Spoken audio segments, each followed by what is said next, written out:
Salut, c'est Adam, bienvenue sur cette toute nouvelle vidéo. Aujourd'hui on est à Tokyo et je me suis dit que ce serait cool et intéressant et plus égayant pour toi de te faire des vidéos à l'extérieur. Et donc aujourd'hui ce qu'on va faire, c'est que je vais te parler de mes échecs et comment je me suis servi de mes échecs pour réussir mes projets de business et mes investissements en immobilier. Et tu vas voir que, et je te le dis souvent dans mes vidéos, que finalement l'échec c'est la meilleure manière de réussir et de ne pas se complaire dans l'échec, de se dire ok, bon bah j'ai échoué et ça ne marche pas et finalement je passe à autre chose, je retourne au salariat, chose que j'aurais pu faire. Et non, finalement j'ai continué malgré mes échecs. Et en fait en me servant de toutes ces années, en fait, depuis que j'avais 16 ans, j'ai lancé plein de projets. J'ai fait un magazine de rap, je vais te mettre des photos, j'étais avec plein de rappeurs, je faisais plein de trucs, j'en ai jamais vraiment parlé. J'ai fait un site de troc, c'est un site d'annonce où tu pouvais troquer un objet contre un autre. Et ça m'a pris presque 4 ans à le mettre en place, à lancer le site. À l'époque, c'était un peu compliqué de lancer un site. J'ai également fait un site e-commerce de vente de posters de motivation. Donc tu vois, j'ai fait plein de projets avant de réussir. Et tous ces projets-là, c'était que des échecs. C'est-à-dire j'ai passé des années de réflexion, de mise en place et ça n'avait pas fonctionné. Donc j'aurais pu me démotiver et me dire bon, bah, l'entrepreneuriat, c'est pas fait pour moi, je retourne au salariat. Et en fait, à l'époque, bah, pour vivre, je devais aussi travailler, donc j'ai fait les deux. Donc c'est complémentaire, en fait, tu peux avoir un job et également créer un business. Mais mon premier business qui a vraiment le mieux fonctionné, c'était le jour où j'étais à fond dessus, c'est-à-dire je me suis focalisé à 100% là-dessus et c'est là que j'ai commencé à avoir des résultats. Et dans cette vidéo, ce que je voudrais faire, c'est te partager mes stratégies, mes méthodologies qui font qu'aujourd'hui, à chaque fois que je lance un projet ou que j'investis dans l'immobilier par exemple, bah, c'est des succès, c'est-à-dire que j'ai acheté 2 apparts et aujourd'hui, bah, je gagne de l'argent avec. Je fais à peu près 700 € de plus-value sur chaque app, sur mes loyers, c'est-à-dire que voilà, j'ai un appart rembourse le prêt et un autre me fait gagner 700 € sans compter les impôts. Et donc c'est super cool. Donc j'ai une stratégie, je mets en place certaines choses qui font qu'aujourd'hui j'arrive à vivre de mes activités, à bien investir et j'aimerais te les partager dans cette vidéo.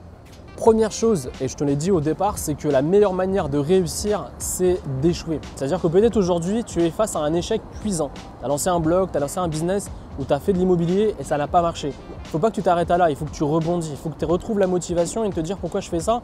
Bah, tu fais ça sûrement pour être indépendant financièrement, tu fais ça pour pouvoir créer ta propre richesse. Et tu ne devrais pas t'arrêter au premier échec. Donc la première chose, c'est que comme tu l'as pu le voir, moi j'ai eu plein d'échecs. Là je te parle de 3 projets, mais j'en ai fait plein avant, tu vois. Donc le truc, c'est que vraiment, tu dois te servir de tout ça. Tu dois également lire des biographies, par exemple. Moi ça m'a beaucoup inspiré parce que je voyais par exemple que plein d'entrepreneurs sont passés par plein de phases d'échecs avant de réussir. Et ça motive en fait. Tu dis bon, c'est un peu normal que je réussisse pas du premier coup. Et toute personne qui te dit que quand tu vas lancer un projet, ça va marcher du jour au lendemain, fais attention. Le truc, c'est que ça met du temps, le temps de mettre en place, le temps que tu apprennes les choses, le temps que tu prennes du recul sur ton projet, le temps que tu comprennes ce qui fonctionne et ce qui ne fonctionne pas, eh bien ça prend du temps. Et en fait, à travers mes vidéos, ce que tu fais, c'est prendre mon expérience pour aller beaucoup plus vite. Et le premier point est super important, tu dois le noter quelque part. Les phases d'échec sont importantes et c'est ce qui va te mener vers la réussite. Deuxièmement, si tu veux réussir et si tu ne veux pas avoir les mêmes échecs que moi, c'est d'avoir un pourquoi assez fort. Mes 3 projets, je les ai abandonnés parce que je n'étais pas convaincu de ce que je faisais et j'avais pas un pourquoi très fort. C'est-à-dire mon pourquoi, c'était à l'époque de me faire de l'argent, de montrer aux gens que j'étais entrepreneur, tous des trucs annexes qui ne sont pas intéressants et juste pour me gonfler mon ego.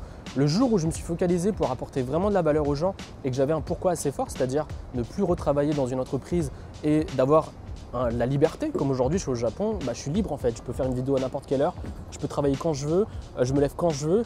La liberté, ça c'est une énorme valeur pour les êtres humains. Aujourd'hui, la plupart des gens sont bloqués dans un métro boulot dodo qui ne nous aiment pas, ils sont bloqués avec des gens qui n'aiment pas, ils travaillent avec des gens qui n'aiment pas, ils font un taf qu'ils n'aiment pas et ça c'est super dur. En tout cas moi c'était très dur. Et au moment où j'ai vécu ça, j'avais trouvé mon pourquoi. Mon pourquoi c'était quoi? De ne plus retravailler dans une entreprise.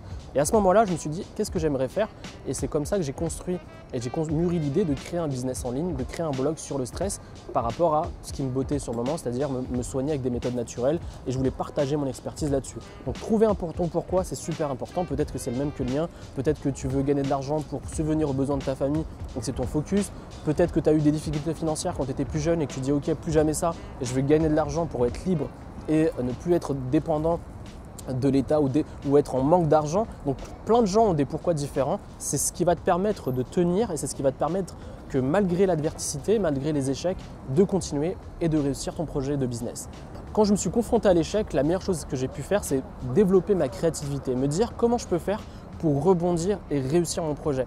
Si tu te bloques et tu restes dans ta négativité, te dire « Oh là là, putain, j'ai pas réussi mon projet, je vais arrêter tout ça, je vais retrouver un job normal et je suis pas fait pour ça, je suis trop nul », c'est tout plein de phrases négatives qui t'abattent en fait, qui te donnent plus la motivation de continuer, eh bien finalement, c'est pour ça que 90% du temps, les gens abandonnent. Et moi, j'ai des gens en coaching, je les vois que très rapidement, ils perdent leur positivité, ils ont des humeurs qui sont très basses dès que ça ne marche pas. Et en fait, il faut que tu trouves la créativité et que tu fasses fonctionner ton cerveau quand ça ne fonctionne pas et même quand ça fonctionne. L'erreur monumentale, c'est de commencer à trouver des solutions quand ton business ne fonctionne pas. Au contraire, tu dois développer encore plus ton business quand il fonctionne. Trouver d'autres alternatives pour gagner de l'argent, d'autres alternatives pour faire croître ton entreprise et avoir plus de croissance. C'est ça la meilleure chose que tu puisses faire pour ton business. Et le dernier point, courir après l'argent est la meilleure manière d'échouer. Si ton focus, c'est juste de gagner de l'argent, il n'y a aucun souci là-dessus, mais tu vas avoir du mal à tenir sur le long terme. Moi, ce que je conseille à mes clients, et c'est pour ça qu'ils réussissent, c'est qu'on part toujours de leurs envies, de leurs aspirations, de leurs passions, parce que c'est comme ça qu'ils vont pouvoir tenir. Si tu fais un projet qui ne te botte pas du tout, si tu fais un projet juste parce que tu fais de l'argent, au moment où tu vas avoir ton premier échec et que tu ne gagnes aucun argent, tu vas vite arrêter et c'est pour ça que la majorité abandonne. C'est-à-dire qu'ils lancent un business pour les mauvaises raisons, pour leur ego, pour l'argent, pour montrer aux gens qu'ils sont entrepreneurs, mais tout sauf la bonne raison, c'est-à-dire avoir de l'impact, changer la vie des gens à travers leur passion. En tout cas, c'est comme ça que je crée mon business. C'est pour ça que je crée du contenu, parce que j'ai envie de partager ce que j'aime, partager et accompagner des gens à créer des business et à vivre de leur activité. Donc ensuite, quand tu crées ça, quand tu crées un business et que les gens voient que tu es sincère et que tu veux vraiment les aider, les gens naturellement, quand tu vas les aider, ils seront prêts à débourser de l'argent pour t'acheter un produit, pour t'acheter un service, pour t'acheter n'importe quoi parce que tu leur as aidé, que tu leur as montré leur expertise et qu'ils ont vu que tu étais passionné et que tu aimais ce que tu faisais. C'est comme ça que j'ai réussi tous mes business. C'est également comme ça que j'ai réussi plus ou moins avec l'immobilier. Aujourd'hui, ça fonctionne super bien. Avec mes locataires, ça se passe super bien. Le but de mes locataires, c'est pas de leur prendre l'argent, c'est qu'ils aient aussi une belle expérience dans mes apparts. Ils sont rentrés dans des apparts super beaux, super neufs. Ils ont peut-être sûrement envie de rester encore quelques années chez moi. Donc j'essaie de créer vraiment un business positif et c'est comme ça que tu dois le voir les choses. L'argent pour faire de l'argent, c'est une énorme bêtise et tu ne vas jamais durer très longtemps. Tous les entrepreneurs qui vont te parler de comment faire de l'argent rapidement, si tu regardes bien, ils ont l'air plutôt positifs, ils ont l'air de bien aimer ce qu'ils font, mais paradoxalement, ils ne te partagent pas le même système et le même… leur philosophie qui est d'aimer faire son business, aimer et créer un business positif pour toi et pour les autres. J'espère que tu as apprécié cette vidéo, j'espère que tu as apprécié que je te fasse des vidéos un peu à l'extérieur à Tokyo. J'en ferai d'autres parce que pour moi c'est important aussi de te partager ma vie d'entrepreneur. Je te ferai une vidéo de ma journée entière que j'ai au Japon, quand je me lève, mes routines matinales, comment je travaille, ma vie un peu au Japon. Je pense que ça peut t'intéresser. Et juste avant de finir cette vidéo, si tu veux aller plus loin, j'ai créé une vidéo, et en tout cas une série de vidéos, une formation qui dure 1 heure, où je t'explique comment créer une activité rentable sur Internet. Si tu veux que je t'accompagne, si tu veux que je t'aide à développer un business en ligne, eh bien, tu as juste à cliquer là ou dans la description. Et moi, je te retrouve très prochainement à une nouvelle vidéo. C'était Adam. Salut!